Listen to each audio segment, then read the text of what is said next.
عسلامة، أهلا بكم معايا في فيديو جديد ووصفة جديدة. اليوم باش نجربوا وصفة الخبز التركي وإلا ما يسمى بخبز البالون. شوفوا معايا المقادير وطريقة التحضير.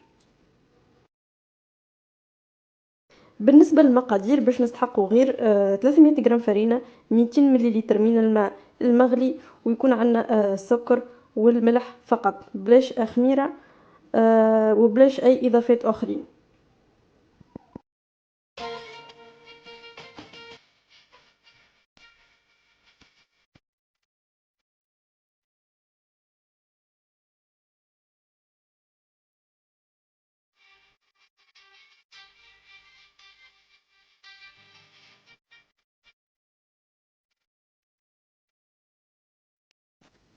كما شفتوا نختاروا الصحفة اللي باش نخدموا فيها العجينة، نحطوا فيها الماء، مغرفة صغيرة سكر، مغرفة صغيرة ملح، ونحطوا الفرينة نقسموها على مرتين ونخلطوا بسباتول والا بمغرفة لوح.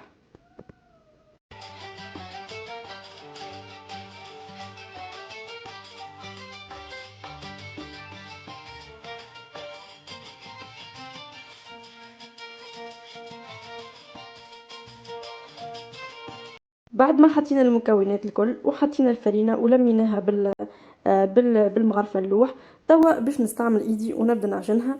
يلزم نعجنوا العجينة متاعنا مليح مليح، على الأقل 10-15 دقيقة إلى 20 دقيقة براحة.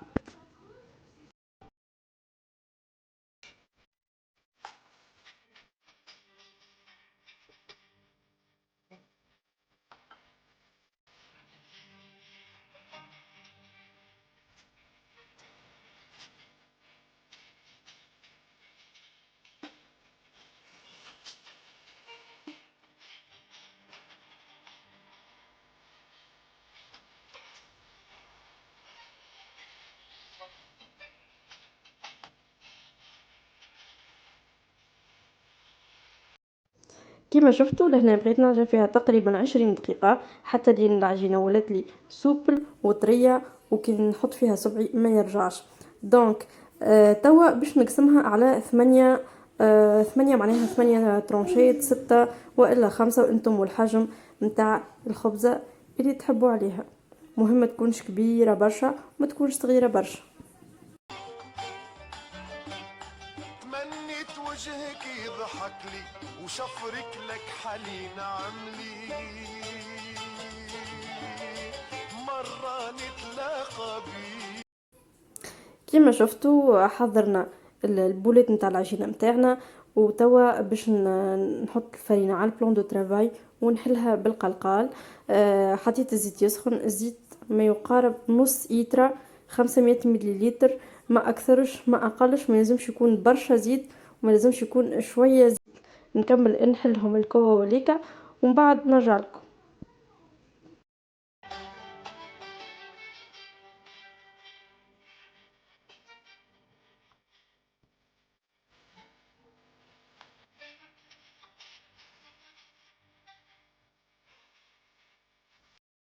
فوالا لهنا حليتهم، ليبيسير نتاعهم لازم يكون رهيف برشا.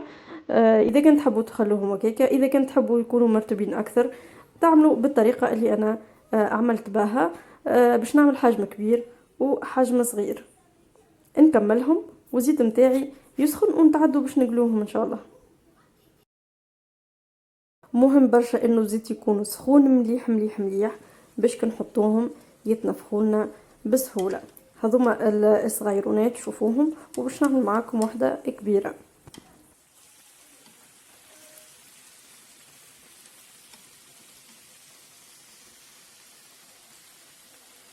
كيما شفتوا يجونا منفوخين منفشين ويتقرمشوا وريحتهم بنينه بنينه بنينه.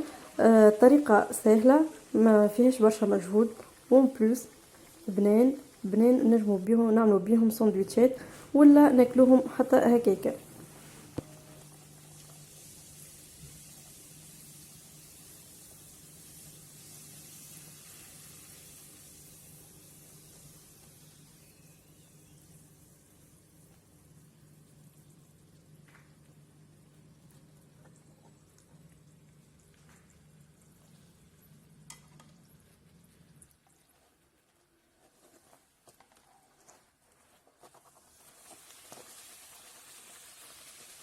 ان شاء الله الطريقه كانت واضحه مليح مليح وفهمتوها بالكدا، وان شاء الله تكون وصفه مفسره بالكدا بالكدا.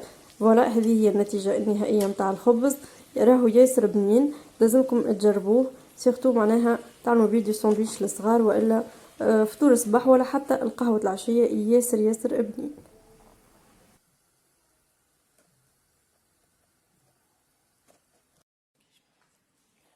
اي فوالا الخبزات هذوما حضروا، ريحتهم فاوحه، مطعمهم بنين يشبه المطعم الفطاير متاعنا التونسيه.